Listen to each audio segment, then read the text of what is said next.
Alright ladies and gentleman, ये video बहुत important होने वाला है। अगर आप इस स्टॉक मार्केट में इन्वेस्टिंग करते हैं, ट्रेडिंग करते हैं, तो आप जानते हैं कि इस सरकार ने बजट में आपके सारे टैक्सेस को इंक्रीज कर दिया है, लेकिन उसका रियल टाइम में आपके पोर्टफोलियो पे क्या प्रभाव पड़ेगा उसकी कैलकुलेशन, एक एक नंबर की कैलकुलेशन आज मैं आपके सामने लेके आने जा रहा हूं, ताकि आपको पता लगे और आप सही डिसीजन ले पाए। मैं हर एक इंसान के लिए कैलकुलेशन करूंगा, यानी अगर आप लॉन्ग टर्म इन्वेस्टर हो तो आप पे क्या प्रभाव पड़ रहा है, अगर आप शॉर्ट टर्म इन्वेस्टर हो तो क्या प्रभाव पड़ रहा है, अगर आप फ्यूचर ट्रेड करते हो तो क्या इंपैक्ट पड़ रहा है, अगर आप ऑप्शन ट्रेड करते हो तो क्या इंपैक्ट पड़ रहा है, सारी चीजें की चर्चा करेंगे। तो आइए डायरेक्ट आते हैं।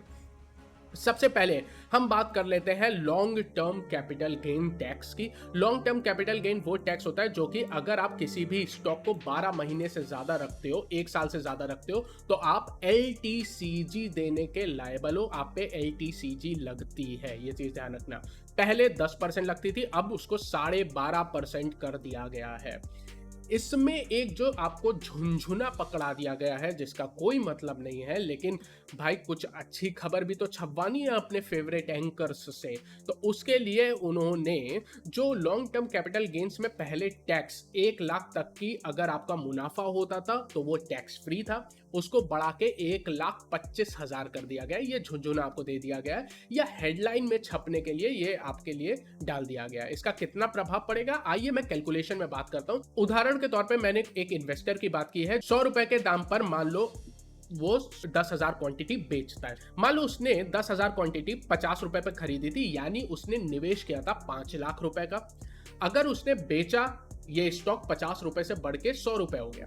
स्टॉक क्या हुआ, 50 रुपए पे आपने लिया था और 50 रुपए से बढ़ के ये स्टॉक 100 रुपए चली गई। 50 रुपीज पे आपने लिया था, मान लो आपने 2024 में 50 रुपए पे कोई शेयर लिया, 2029 में ये शेयर बढ़ के 100 रुपए हो गया और आपने इस स्टॉक की 10,000 क्वांटिटी ली थी। तो बेसिकली अब होगा क्या, आपने पैसा कितना लगाया था, 5 लाख रुपए लगाया था, 10,000 मल्टीप्लाइड बाय 50, 5 लाख रुपए लगाया था। जब आपने उसको 100 रुपए पे बेचा तो कितना रुपए आपने बेचा, 10 लाख का माल आपने बेचा, 5 लाख पे खरीदा था, तो आपका कैपिटल गेन्स यानी आपका मुनाफा कितना है, 5 लाख का। इस 5 लाख में से आपकी टैक्सेबल इनकम कितनी है भाई, 1.25 लाख तो उन्होंने छूट दे दी, वो नॉन टैक्सेबल है, उसको हटा दो। 5 लाख का मुनाफा में से 1.25 लाख, 1,25,000 पे कोई टैक्स नहीं लगेगा, उसको हटा दो। बचा कितना, 3,75,000 टैक्स। ये 3,75,000 का मुनाफा टैक्सेबल है, ये टैक्सेबल अमाउंट है। अगर आप नया बजट के बाद जो बदलाव हुआ है उसमें देखोगे नया टैक्स कितना लगेगा, 12.5% के दाम से लगेगा। 12.5% के दाम से अगर आप 5 लाख के मुनाफे पे long term capital gains tax निकाल रहे हो तो वो 46,875 निकल के आती है। 46,875 ऐसे सोचो। लेकिन अगर आप यही चीज पुराने टैक्स में कैलकुलेट करते तो आपका सिर्फ और सिर्फ टैक्सेशन 40,000 बनती 5 लाख मुनाफे पे। तो 5 लाख के मुनाफे पे आपकी लॉन्ग टर्म कैपिटल गेन की टैक्स आप समझ लो 6,875 रुपए, 6,875 रुपीज एक्स्ट्रा लगने वाली है। तो जो बात चल रही है ना, अरे वाह लिमिट बढ़ा दी 1 लाख से 1,25,000, कोई फायदा नहीं है सर आपका। आप कैलकुलेट करके देख लो, कोई फायदा नहीं है आपका। अनटिल अनलेस आप बहुत कम पैसा लगाते हो और 1 लाख से कम कमा रहे हो, 1,25,000 से कम मुनाफा कमा रहे हो तो कोई दिक्कत नहीं है। लेकिन अगर आप थोड़ा सा भी ज्यादा कमा रहे हो ना तो सरकार को वो पसंद नहीं है। इसका मतलब है सरकार चाहती है कि आप बेयर मिनिमम कमाओ। इस देश में अगर आप सपने देख रहे हो ना कि कल को 10 साल में कोई शेयर रखूंगा, उस शेयर से जो कमाई होगी, उस शेयर को बेचने पे जो कमाई होगी उससे मैं अपने बच्चों को अच्छे कॉलेज में बेचूंगा, अपनी बेटी की अच्छी शादी करूंगा, मैं अपने सपने पूरा करूंगा, मैंने 40 साल नौकरी में घिसा है अपने आप को, तो हो सकता है 60 साल की उम्र में मैं अपने परिवार को लेकर घूमने जाऊंगा, जो मैं शायद कर नहीं पाया, एक आम आदमी नहीं कर पाता है। मैं फॉरेन ट्रिप कभी नहीं किया, मैं करना चाहता हूं, मैं अपना सपना पूरा करूंगा 30 साल बाद। सरकार कहती है कुछ नहीं, तुम इस देश में पैदा हुआ, तुम्हारी गलती है, तुम टैक्स दो। अब ये ट्रेडर का शब्द हटा दो, अपनी शब्दावली से ही हटा दो। ट्रेडर का शब्द किसी के लिए यूज मत करो। अगर कोई 1 दिन के लिए स्टॉक रखता है वो भी इन्वेस्टर है, कोई 3 साल के लिए रखता है वो भी इन्वेस्टर है। ये जो ट्रेडर का शब्द देके उनको कह देते हैं कि यार ये तो बेकार इंसान है, ये तो टैक्स देने के लिए बना है। क्यों भाई, क्यों? अगर मैं जल्दी पैसा कमा रहा हूं उसी स्टॉक से तो आपको क्यों समस्या आ रही है यार? जल्दी पैसा कमाना पाप है क्या? है तो बता दो, फिर हम भारत देश को डेमोक्रेसी क्यों बनाया रखा है भाई? फिर इसको आप कोई और दूसरा नॉर्थ कोरिया बना दो ना, जहाँ पे सब सरकार तय करेगी तुम्हें कितना कमाना है, क्या काम करना है, कब सोना है, कब जागना है, कितने बच्चे करने हैं, सब सरकार बता दे। फिर ये भारत देश को डेमोक्रेसी और इसके कॉन्स्टिट्यूशन में क्यों रखा है? तो सरकार को यह समस्या आ रही है कि आप जल्दी पैसा बना रहे हो। Short term capital gain tax वो टैक्स है जो कि आपके मुनाफे पे अगर आप 12 महीने से कम कोई स्टॉक रखते हो तो वो short term capital gain tax में आती है। अगर कोई निवेशक है जो कि एक स्टॉक, मान लो एबीसी स्टॉक है, 10,000 क्वांटिटी, सेम कैलकुलेशन अपन ने की है, ठीक है, मान लो आपने 50 रुपए पे खरीदा था और 100 रुपए पे बेचा 10,000 क्वांटिटी, तो बाइंग अमाउंट अगेन 5 लाख है, सेलिंग अमाउंट 10 लाख है, आपका मुनाफा कितना हुआ? 5 लाख का। क्लियर है? लेकिन ये मुनाफा आपका एक साल से कम में हो गया, जल्दी कर लिया, 2024 में खरीदा और 2024 में मान लो आपने जनवरी में खरीदा और जुलाई में आपका मुनाफा हो गया 5 लाख का। अब सरकार को इससे समस्या है कि तुमने जल्दी पैसे कमा लिया। Short term capital gain tax सीधे सीधे आपकी कितनी 20% अट्रैक्ट कर रही है। अब इसका मतलब है नया टैक्सेशन सीधे सीधे 5 लाख रुपए कमाए, 1 लाख सरकार की जेब में, बात खत्म, कोई बात नहीं होगी, सीधे लाख रुपए सरकार। ये अगर आप पुरानी स्कीम देखोगे जहां पे 15% LTCG थी तो ये 75,000 आ रहा है। इसका मतलब है सीधे सीधे 5 लाख की इनकम पे अगर आप शॉर्ट टर्म कैपिटल गेन्स में आते हो, 25,000 रुपए टैक्स आपकी बढ़ रही है। 25,000 रुपए। तो सरकार वो कह रही है ना कि हमने वो टैक्स में 17,500 रुपए की छूट दे दी है। यार मेरी एक पॉकेट तुम काट लो, उसी से पैसा निकालो, मेरी एक पॉकेट से तुम 10 रुपए और 4 रुपए दूसरी पॉकेट में डाल दो, 6 रुपए तुम मार लो, ठीक है, और फिर तुम कहो अरे दे तो दिया तुम्हें, और उस पर फिर मीडिया वाले छाप रहे हैं हाँ इससे लोगों का भला होगा। कहाँ भला होगा यार, टैक्स तो बढ़ ही रही है ना, और क्या समस्या है, जल्दी पैसा कमा रहा है। तो एनीवेज आते हैं एफएनओ ट्रेडर्स पे, एसटीटी का कितना इंपैक्ट पड़ रहा है। मैं जानता हूँ सबसे ज्यादा आप लोग ट्रेडर कम्युनिटी इसी पे फोकस कर रहे हो।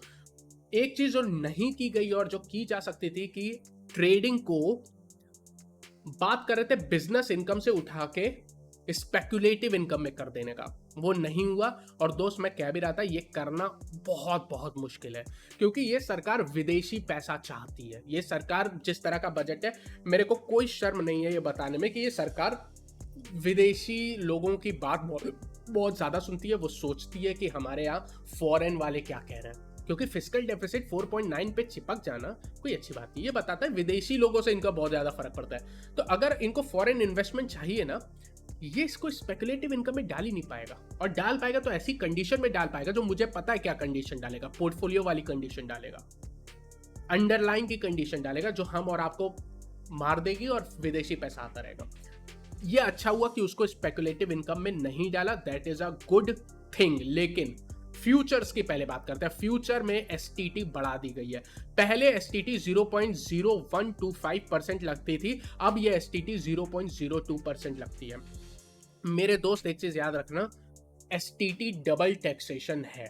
जब आई थी तो इसीलिए आई थी ताकि लॉन्ग टर्म कैपिटल गेन्स ना लगे। अब लॉन्ग टर्म कैपिटल्स भी लग रही है, शॉर्ट टर्म भी लग रही है, सब लग रही है, एसटीटी भी लग रही है। डबल ट्रिपल टैक्सेशन हमारे ऊपर डाली जा रही है। मतलब आपने सैलरी कमाई, टैक्स दो, आपने खर्चा किया, टैक्स दो, खर्चे होने के बाद कुछ बच रहा है, टैक्स दो, बचत कर ली तो टैक्स दो, सांस ले रहे हो तो टैक्स दो। फ्यूचर ट्रेडिंग में बात कर लो, अगर किसी ने मान लो निफ्टी फ्यूचर 24,500 का बेचा है, लॉट साइज निफ्टी की 25,000 है। एक चीज ध्यान रखना, फ्यूचर पे जो एसटीटी लगती है वो कॉन्ट्रैक्ट वैल्यू पे लगती है। किस पे लगती है? कॉन्ट्रैक्ट वैल्यू पे। तो 24,500 पे अगर आपने निफ्टी को 25 का लॉट साइज है वो बेचा है, तो आपकी कॉन्ट्रैक्ट साइज क्या हुई? 6,12,500 रुपए, 6,12,500 रुपीज। अगर आप नई एसटीटी की बात करोगे 0.02% पे, तो आपका जो खर्चा आएगा वो 123 रुपए आएगा। अगर आप पुराने एसटीटी 0.0125% की बात करोगे तो ये जो पैसा आएगा वो 77 रुपीज आएगा। इसका मतलब है सीधे 77 रुपए, सिर्फ एसटीटी की बात करो, 77 रुपीज से बढ़कर आपका 123 रुपीज एसटीटी आ गई है। 60-70% का इजाफा सीधे सीधे एसटीटी में हो गया है फ्यूचर ट्रेडर के लिए। फ्यूचर ट्रेड करना महंगा हो गया है, नो डाउट, काफी महंगा हो गया है। तो फ्यूचर ट्रेडर के लिए काफी निगेटिव है, नो डाउट, सीधा सीधा। ऑप्शंस की बात कर लो, ऑप्शंस में एसटीटी कॉन्ट्रैक्ट वैल्यू पे नहीं लगती है, प्रीमियम वैल्यू पे लगती है। तो ये चीज ध्यान रखना, ये डिफरेंस है फ्यूचर की एसटीटी लगने में और ऑप्शन की एसटीटी लगने में। अगर हम ऑप्शन की एसटीटी पे आते हैं, जो ट्रेडर है मान लो 25,000 की कॉल ऑप्शन बेच रहा है 200 की प्रीमियम पे, तो कॉन्ट्रैक्ट वैल्यू पर नहीं लगेगा, प्रीमियम पे लगेगा। आपने कितनी प्रीमियम कमाई है? 200 रुपए। कितना लॉट साइज है? 25 का, तो 25 मल्टीप्लाई बाय 200 यानी 5000 रुपए प्रीमियम आपने कमाई है। न्यू एसटीटी कितनी लग रही है? पहले एसटीटी लगती थी 0.0625%, अब हो गई है 0.1%। तो नया टैक्सेशन अब कितना लगेगा? 5 रुपए का। पहले कितना लगता था? 3.1। अगर आप 3 रुपए से देखोगे तो 5 रुपए एसटीटी हो रही है। इसका मतलब है यहां पे भी 60 से 70% का इजाफा है आपके टैक्सेशन पर। लेकिन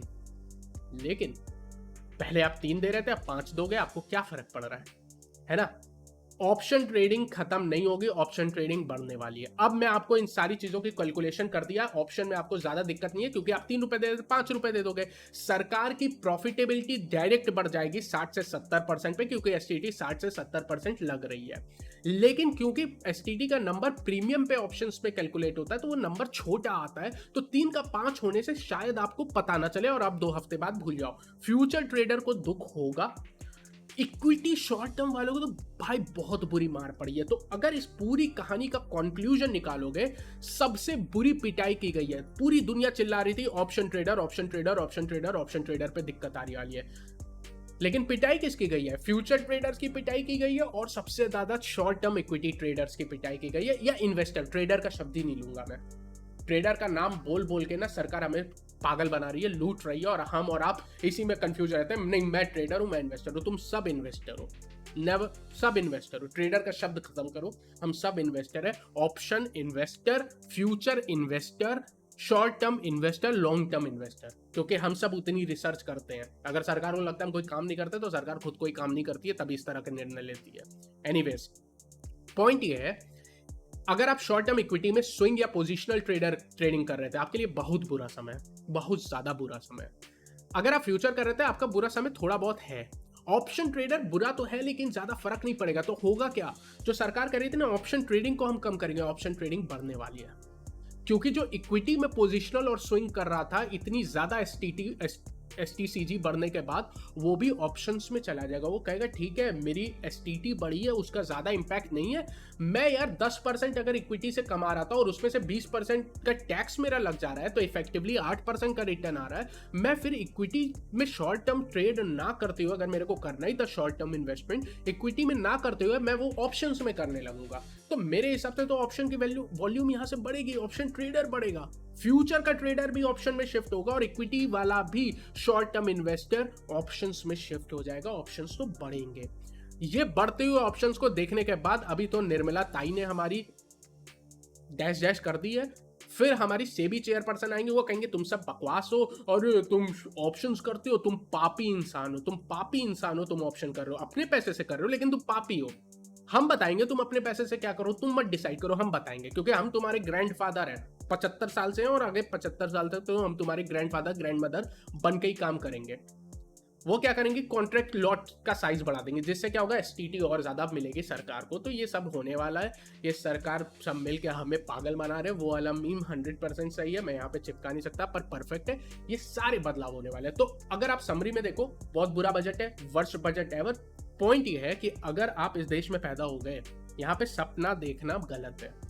यहाँ पे अगर आप सोच रहे हो कि मैं मिडिल क्लास से बढ़ के अमीर बनना चाहता हूँ, ये गलत है सरकार की नजरों में।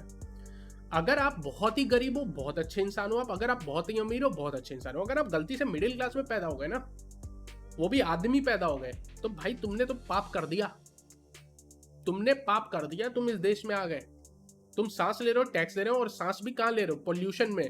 ऐसा भी नहीं कि जर्मनी में मैं 40% टैक्स दे रहा हूँ तो वहां पे कुछ मिल रहा है, वहां पे दे रहा हूँ साफ हवा मिल रही है, तो वो भी नहीं है। तो मैं तो बहुत डिसअपॉइंटेड हूँ इस पे, और मैं अपने इस तरह से ओपिनियन लगातार बनाऊंगा, ताकि जितनी भी फॉलोइंग है, जितने भी लोग मेरे को देखते हैं, मैं अपने शब्दों को होल्ड नहीं करूंगा, अपने विचारों को अनफिल्टर्ड आपके सामने लाऊंगा। इससे क्या होगा? कई लोग बहुत दुखी हो जाएंगे, और मैं जानता हूं। लेकिन ये चैनल मैंने किसी को बहुत ज्यादा खुश करने के लिए नहीं बनाया है। ये चैनल मैंने बनाया है फाइनेंस से रिलेटेड बात करने के लिए, और पैसों की बात करने के लिए। तो पैसों की जब बात करेंगे, हमारे आपके इमोशंस पैसों से रिलेटेड होने चाहिए, बाकी चीजों पे नहीं। तो दोनों चीज को अलग रखते हैं।